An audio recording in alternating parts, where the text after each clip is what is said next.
Comienza en Es Radio, Es la Crónica de Fernando Delgado.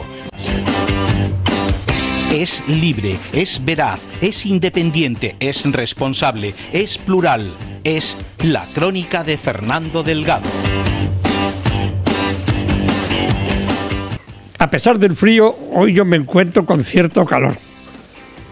Y digo calor porque tengo a mi lado a alguien que yo quiero mucho. Lo reconozco. Algunos me dicen que por qué lo quiero tanto.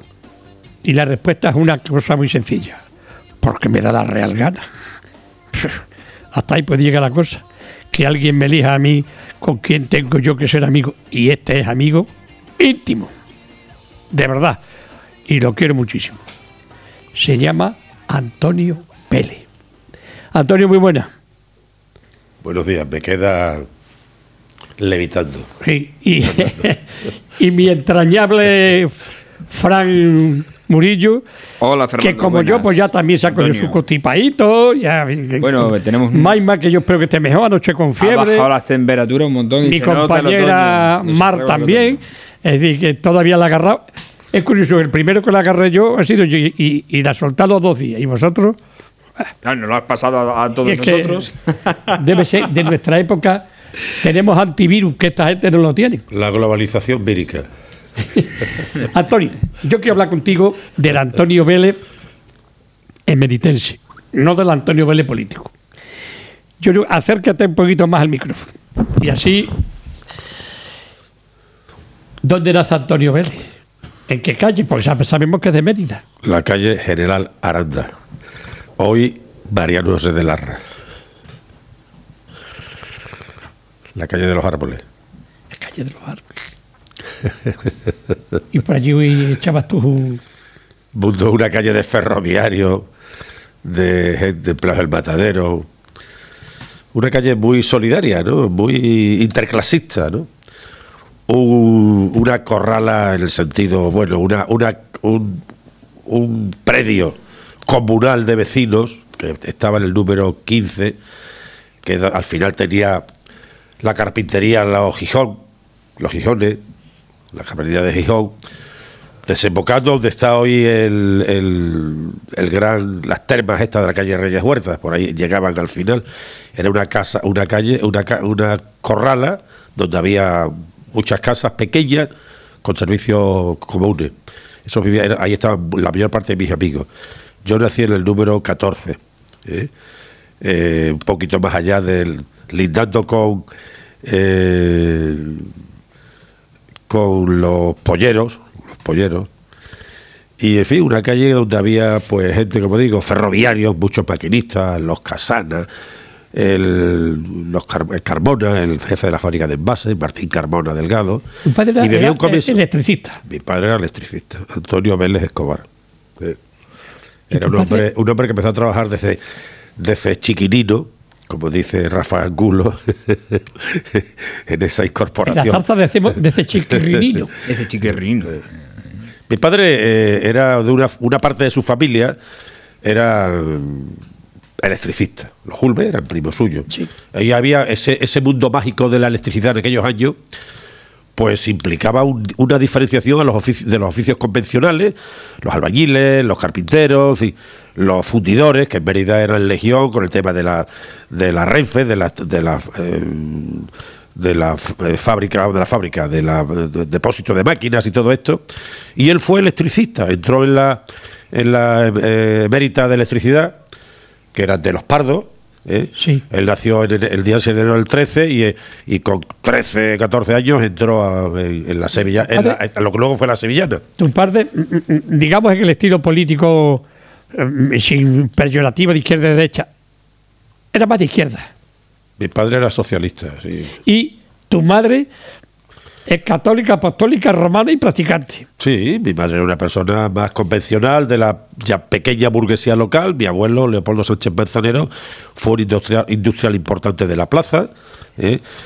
Tenía su empresa, sus empleados, mandaba muebles a toda España en los años 20 por pequeña velocidad, por catálogo.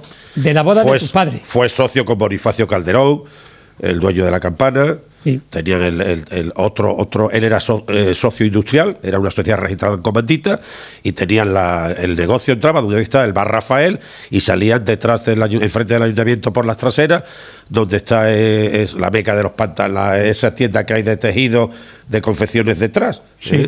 Daba la vuelta a toda esa manzana. Calderón Sánchez Chacón, sociedad registrada en Comandita. Mi abuelo, teniendo su negocio ahí en la calle, el Corral de los Gitanos, la calle Cervantes de hoy, antes José Antonio, tenía allí ya además era una empresa importante. Muy importante. Y entonces mi abuelo era un hombre conservador, en el sentido, su hermano mayor, Felipe Sánchez Manzanero, fue cura.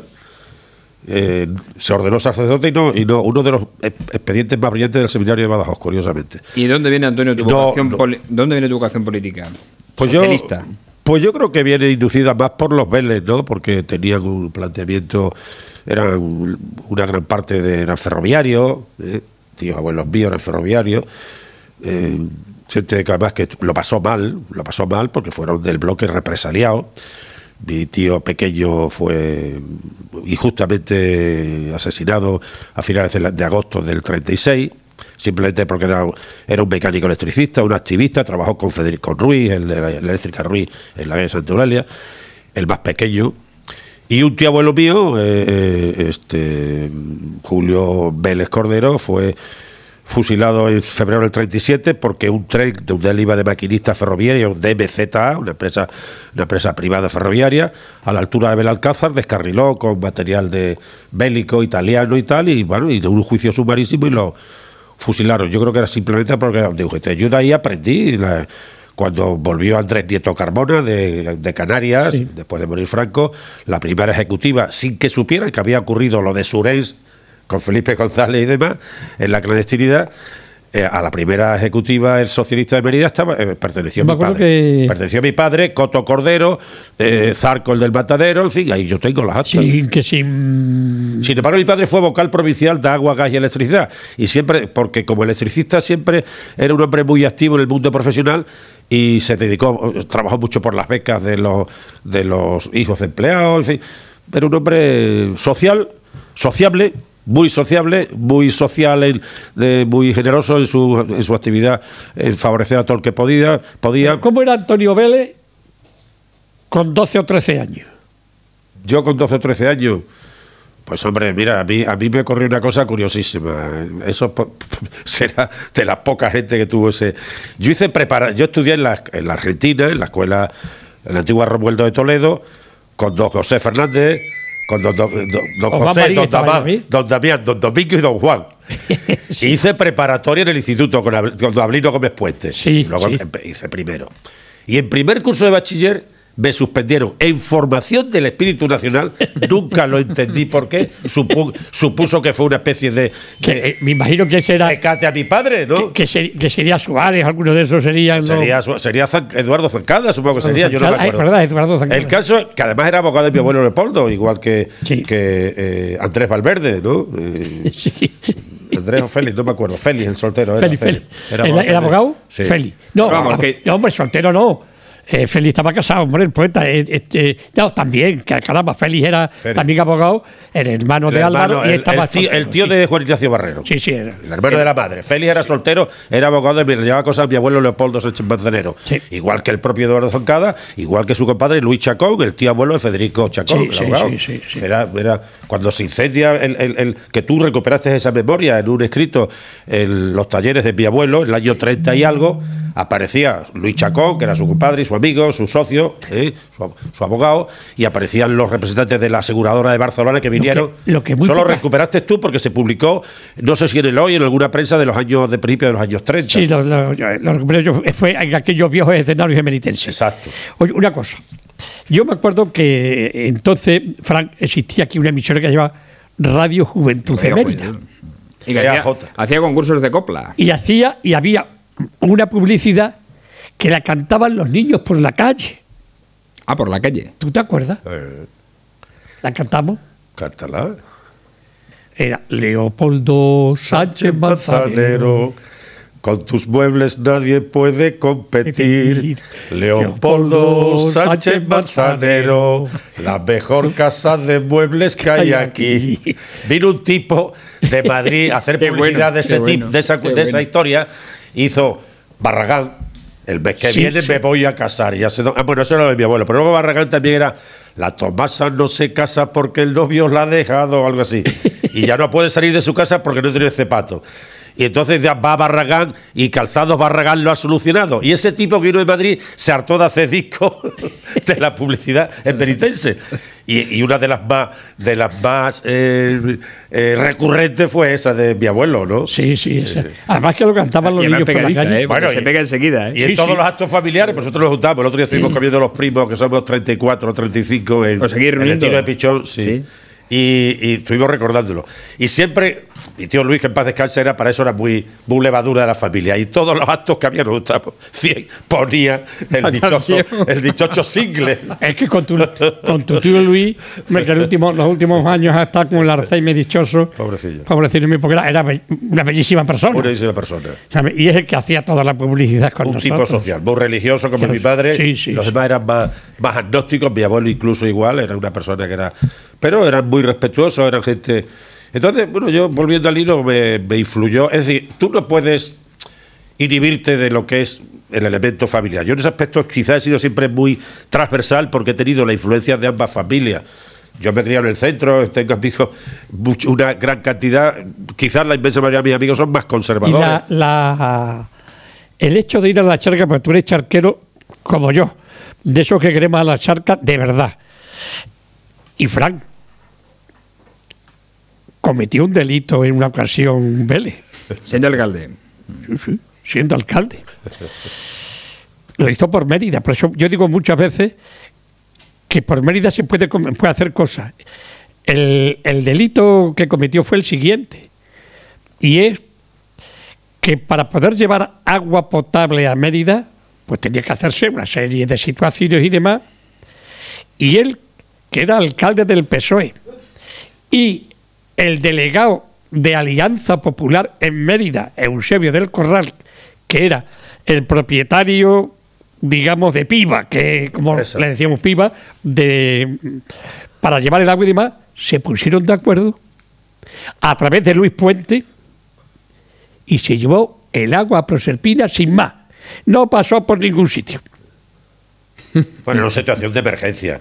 Sí, la charca pero gracias a eso, Proserpina tiene agua potable.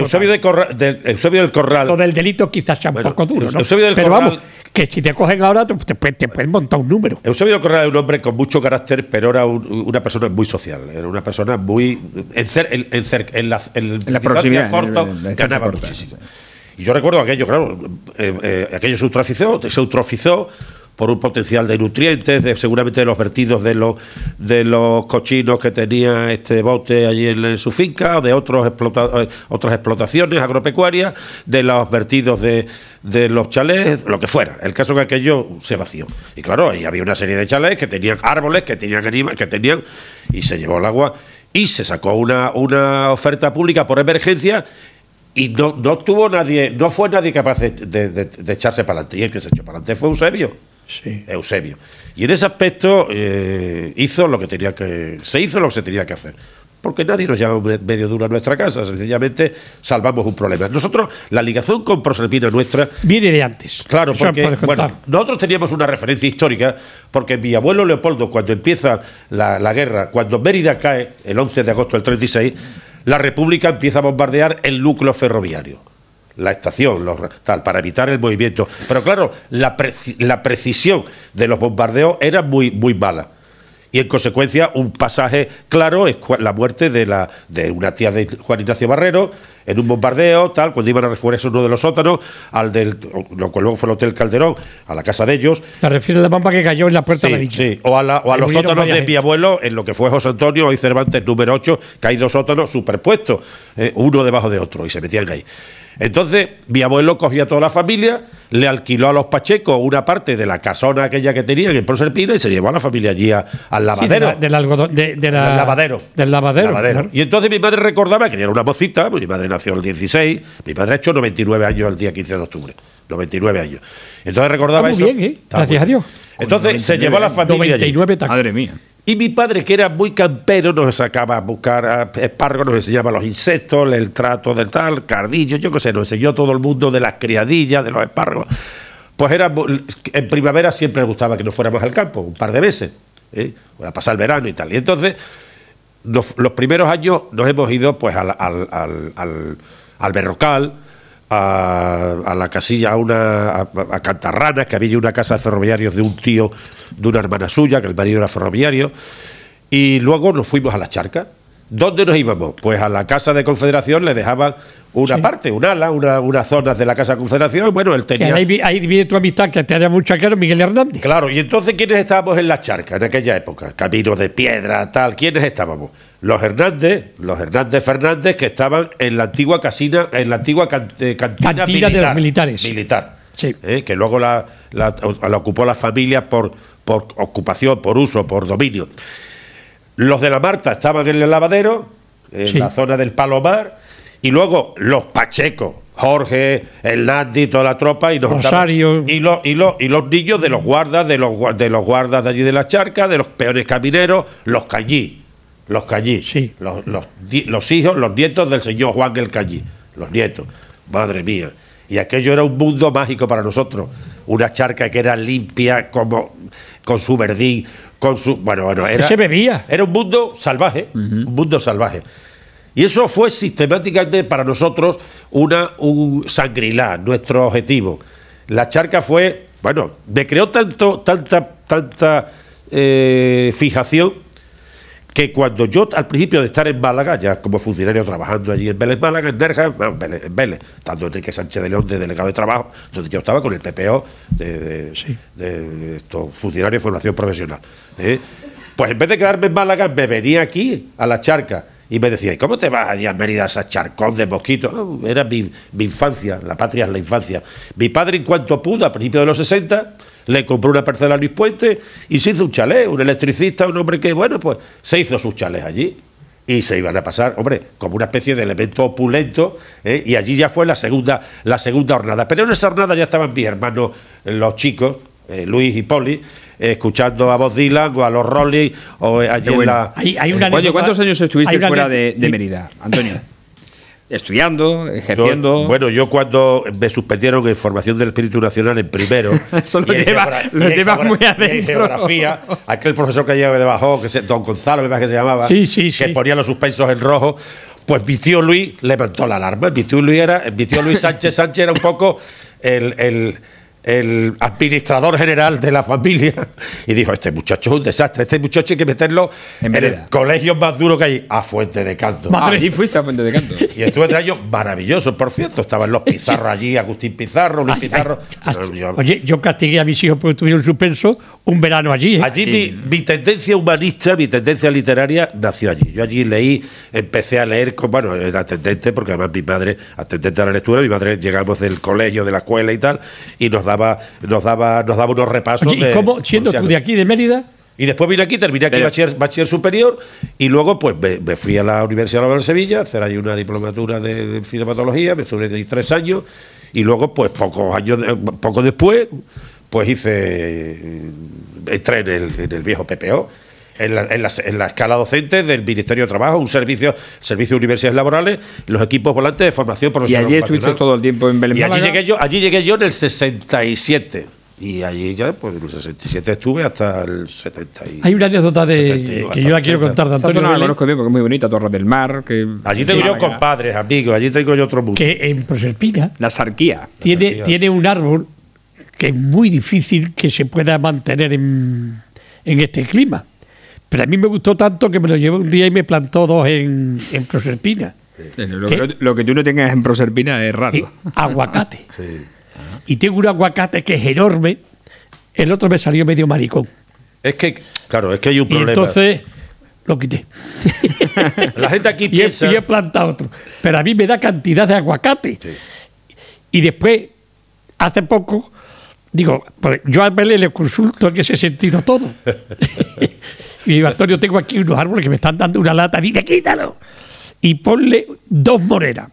Y tengo una morera que es enorme, podrá tener 15 metros de altura y con un eso de 20 metros de sombra enorme. Es una y con unas moras exquisitas. Eso es lo malo que tiene, que tenía que ser con esas moras en mancha que yo durante ese tiempo, pero el aguacate está lleno de aguacate que también. La gente cree, y aprovechamos para que la gente se quite alguna apreciación errónea. O sea, ese aguacate que tú tienes vino del estado del estado de Puebla, de México. Exquisito. En un espacio que está a 2.500 metros de altura. Tienen los monzones, pero hace frío. Y entonces esas son unas variedades, unas razas, se llaman vesícola o topa-topa, y son resistentes a esas condiciones. Estando ligeramente protegido del norte, se da aquí muy bien. Yo tengo una cuenca en un huerto de mi mujer, tengo allí varios árboles que lo pasan peor en verano que en invierno. Pero son huesos del estado de Puebla, son variedades mexicanas. Es decir, que si un señor coge un aguacate y pone el hueso, que se olvide, que ese aguacate amarillará, no sé, tiene que ser como tú, un hueso del tuyo, ese sí vale. Son más chicos, son muy fibrosos, pero son magníficos desde el punto de vista dietético. Eso es decir, porque mi hermano lo que le encanta, los aguacates como los tuyos, muy poco. Yo no quería que lo injertaras porque es mejor que no lo injertes, porque ese aguacate está ahí como un reservorio botánico excepcional. Quien quiera poner un aguacate de ese tipo en Extremadura, ligeramente protegido del norte, que te lo pida a ti un hueso. Que ese hueso sí vale. Los que nos comemos no. Tiene el inconveniente que es más pequeño de pulpa, sí, pero es mucho más dietético, es más fibroso. Vamos a hacer un apartadito y después vamos a continuar porque a ver cómo conoció a la mujer. Y después una cosa que muy poca gente sabe, yo sí, pues además lo tengo escrito. Ya verán ustedes, cuando estaba Antonio Menéndez de alcalde, y ya he dicho que de política vamos a hablar, las personalidades que vinieron a Mérida. Eso hoy sería impensable. Seguimos en Extremadura Televisión y en radio con Antonio Vélez y nuestro compañero Frank, que me he equivocado. Televisión extremeña. Televisión extremeña. Bueno, ya saben ustedes que eso de la no, pero hacía tiempo que no te los nombres poco a poco. A ver qué vamos a hacer. Televisión extremeña. Que es como la religión católica, la única y verdadera. Antonio, ¿cómo conociste a la guapetona de Carmen Saavedra, que es Alcuesca? Pues en aquella época que teníamos nuestras motos y tal, pues decíamos, ¿dónde vamos? Y aterrizamos un día allí de la fiesta del Rosario, toda la tropa de mis amigos. Y allí la conocí en un día de esos de fiesta de principios de octubre. Fuimos toda la vasca, Julián Fernández, Ángel Carmona, Luis de Pedro, Pepe Ceballos, que ha muerto, Manolo Romera, que entonces también era el más viejo de la pandilla, ¿no? Y nos fuimos allí con Eugenio Pantoja, yo qué sé, nos fuimos 2 caballos que tenía un amigo, en motos que yo tenía una Multán con una Mercurio de esa, una 155, y nos espetamos allí. Como hacíamos los de Mérida, estábamos en el liceo jugando la partida, después de comer y tomar un café. ¿Dónde vamos? Oye, por Alcuesca hay una fiesta, no sé qué. Bueno, pues allí nos fuimos. Y así empezó el tema. Y luego yo me incorporé, me integré mucho en ese pueblo, que es un pueblo que tiene muchos valores, que está en un espacio muy ameno desde el punto de vista de su relieve. Tiene bayonadas, tiene zonas climáticamente muy buenas, donde tengo yo aguacates. Hay mucho naranjo, de hecho... Hay una cosa que yo nada más que tengo una botella, Antonio. Qué lástima. Nada más que tengo una botella, por cierto. Que el caballero hace vino, ¿Vino de Pitarra? Sí. Vino exquisito. Sabe hace vino. Bueno, es que en la casa hay dos bodegas. Mi suegro tenía una bodega, una parte de la producción de viñedo que tenía, era un labrador. Mucha uva le compraba a Claudio Domínguez para la calle San José. Muchísima uva. Y parecía una parte, a lo mejor metía pues en la bodega 1.500, 2.000 arrobas, que era una pitarra muy grande, y tenía vino, tenía jamones. Hombre, la agricultura, entonces no había seguridad social, los agricultores medios eran gente solvente, trabajaban, tenían 2 yuntas, en fin. Pero... ¿Era el vino lo haces tú? Yo porque tengo ahí mi mujer es de una viña, una villa entre Alcuéscar y Arroyo Molino, que tiene unas 2 hectáreas y pico, y me da mucha pena de arrancar. He ido reponiendo sin subvenciones, ¿eh? Que llama que tengo una botella y ¿sabes de qué? Y me gusta, ahora se mete lo mete en la cooperativa comarcal de Montache, pero una parte a lo mejor incuba, pero en fin, que un poco disfrute y un poco tradición. Alcuéscar hizo una tirada de vino, y además que tengo una botella que, verdad que me da pena. No la voy a tocar, claro. ¿Sabes cómo se llamaba el vino? No. Pecholata. Pecholata. Tú se lo pondrías. No, coño. Eso lo pusiste. Fue en la misma, en la bodega que tiene allí en el Cuesca, el que sea, puso el nombre de Pecholata. ¿Por qué leería tus artículos de Pecholata? Debe ser, claro. Y yo, lo dicho es que los artículos de Pecholata, lo dije el otro día aquí, que fue Antonio Vélez, que con Javier Solana, ministro estaba hablando, y no sé cómo salió la palabra Pecholata, que salió de Antonio Vélez, empezamos a recordarlo, y le digo, Antonio, mañana la columna que se llamaba Capitel, le pongo Pecholata. Y más de 4.000. Yo comenté una anécdota. De modo que cada vez que me dicen hablar de Pecholata, digo, que no me digan que sea de Pecholata, es una cosa mía, ¿eh? Y después le digo, y eso lo copié o lo recogí de Antonio Vélez. Pero que nadie más apunte ese nombre, ¿eh? Bueno, quien lo ha expandido, efectivamente, quien le ha dado universalidad eres tú. Yo fue una anécdota que conté, como podía haber contado cualquiera de los que íbamos allí de figurantes. Teatro, ¿no? Yo estuve de figurante un par de años. Luego mi padre me enchufó de chispa con los Osunas, lo que llaman el tema eléctrico, los que traía Tramallo, todo el bloque. Mi padre le hacía la cometida, como electricista de Sevillana, pues tenía que hacer la cometida, el control de todo, como hacía la feria. Y yo me montaba en los caballitos, en los caruseles, en los coches eléctricos. Mi padre era todos los vales del mundo. Y nosotros, con los amigos, pues éramos. Pues mi padre igual le hacía lo mismo, tenía que estar pendiente de toda la potencia instalada, que era mucha. Porque entre los cañones, las diablas, todos los elementos de luz, ¿eh? Entonces yo estuve un par de años allí de comparsa, de tropa, y enseguida mi padre me enchufó de chispa, como se llamaba, de electricista, de ayudante. Coge las diablas, cambia las diablas, el cañón, vétele y tal al Carlos Ballesteros, vétele más luz. Era una gente, eran cordobeses, una gente muy graciosa. Y a mi padre lo adoraba. Mi padre era una persona muy, muy querida en ese aspecto, ¿no? Además, tenía mucha amistad con Tamayo. Mi padre era un hombre que había leído mucho y había leído bien. Había leído a Zane Grey, había leído a Steinbeck, había leído a Hemingway y a Blasco Ibáñez, que lo enloquecía. Mi padre era un gran lector y tiene una memoria que eso lo heredé yo de mi padre. Entonces él me metió allí. Yo era una persona potente en el mundo ese en el mundo eléctrico. Y entonces contábamos, llegaba allí Chico León, el Carroza, el Jesús Roda, una tropa, Fernando Sánchez San Pedro, una tropa. Porque es que se metían, Fran, para de comparsería, para hacer las películas en plan Samuel Broston, había veces que se metían 200 o 300 extras. ¿Qué le daban a los extras? 20, 25, 30 pesetas y 2 entradas para los familiares, no el día del estreno. Y entonces iban la gente, para no tener que tener un atrezo de vestuario allí limpio al día, pues se lo llevaba la gente a su casa, las túnicas, las corazas, tal, se lo llevaba a su casa. Claro, ¿qué madre no iba a tener a su hijo cuidado para que llegara como Dios bendito allí a las viejas piedras? Pues iban la gente, salía de casa ya vestido y venía.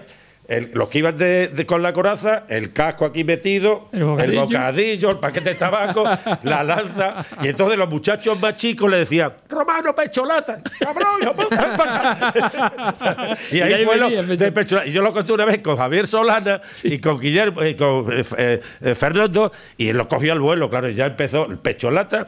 Se lo conté yo, pero como podía haber contado cualquiera de aquella época. Pero él lo amarró. Eso. Que al equipo de Mérida le llaman el equipo Pecholata. Pecholata, sí. Y ahí, pero que el otro día una chiquita aquí conmigo, que era periodista, hablaba de los emeritenses Pecholata. Que era la de Podemos. El año pasado se hizo un homenaje por el 60 aniversario del festival a los Pecholata.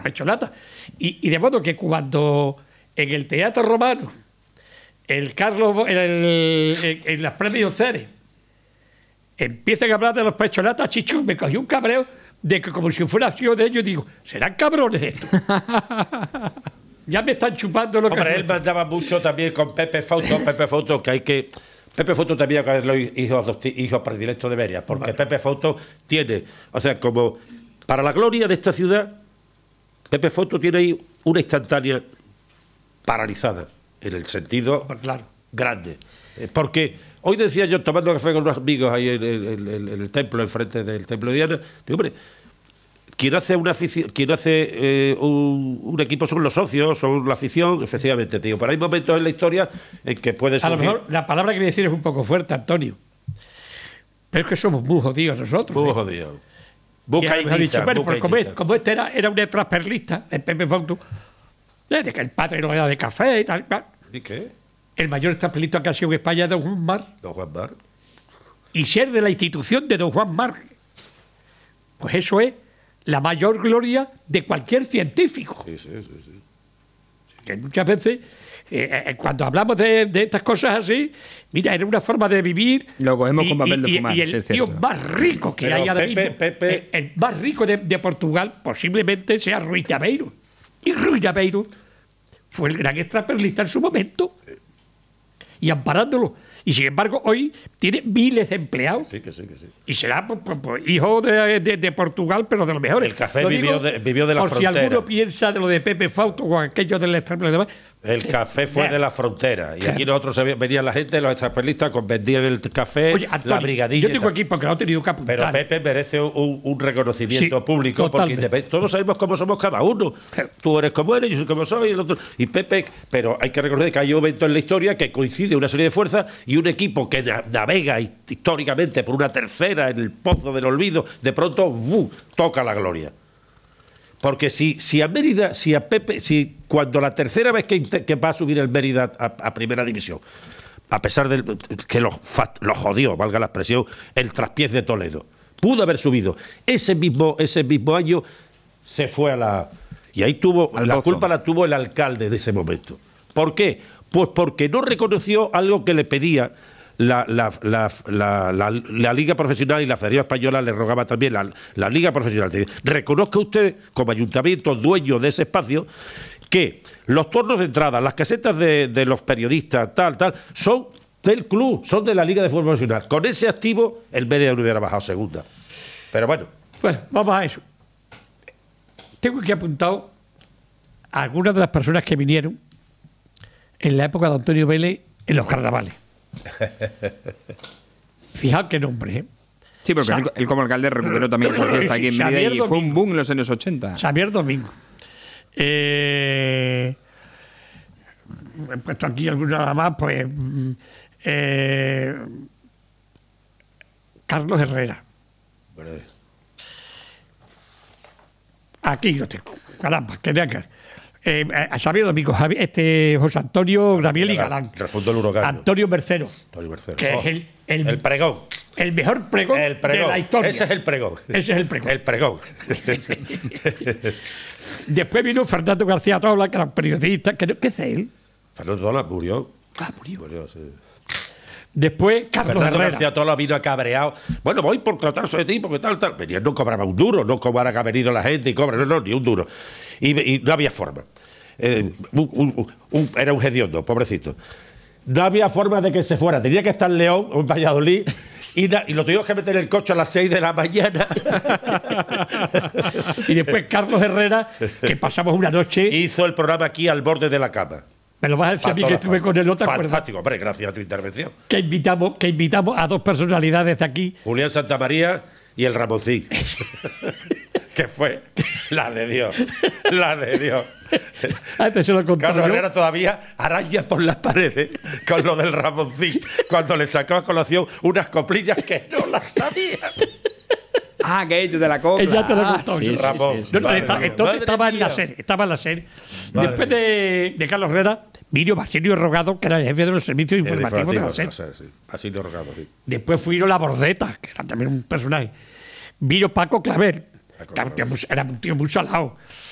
Vino Joan Manuel Serra. Ramoncín, que hace poco estaba con Ramoncín y me ha preguntado por ti. Siempre y Antonio Vélez. Hombre, es que somos buenos amigos, hombre. En fin, esto pues. Y yo he visto bailar un paso doble. Los únicos que cobraron. Hay dos cosas que a mí no me gustan de Antonio Vélez y lo he dicho muchas veces. Y es que se trajo al premio Nobel Camilo José Cela. Camilo José Cela. Y le plantó una calle, la mejor calle que hay en Mérida, Camilo José Cela. Y yo digo, si esa calle se tenía que llamar Luisa Grajera, porque era suya, de su propiedad. Pues hay que poner una calle a Luisa Grajera. Claro. O cambiarla. Pero Camilo tenía calle en Mérida porque la familia Pascual Duarte, que arranca en Mérida, que se forja en Mérida, es la novela más traducida mundialmente después del Quijote. Y otra de las cosas que se empeñó, y cuando esto se empeñaba en una cosa, macho, no había manera de sujetarlo. Y es una calle preciosa, con un nombre precioso. De todas se empeñó en cambiarle nombre y le puso John Lennon. Ay, ¿por qué eso? Efectivamente, yo tengo esa curiosidad. Yo creo que ahí yo creo que hay otra sinergia. No puedo, sería innoble si yo capitalizara esa autoría en solitario. No, esa iniciativa yo la compartí, pero arrancó en otro bloque. Luis Cuervo, Paco Pepe Pan, en fin, mucha gente, Manolo Sánchez Rivolta.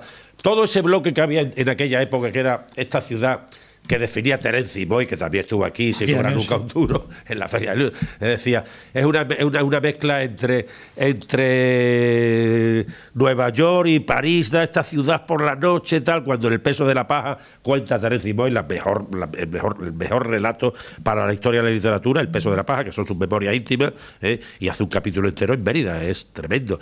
Entonces, en ese momento hay en Mérida una efervescencia tremenda. Y ellos arrancan con la idea de John Lennon. Y yo me sumo porque yo soy de la generación de los Beatles.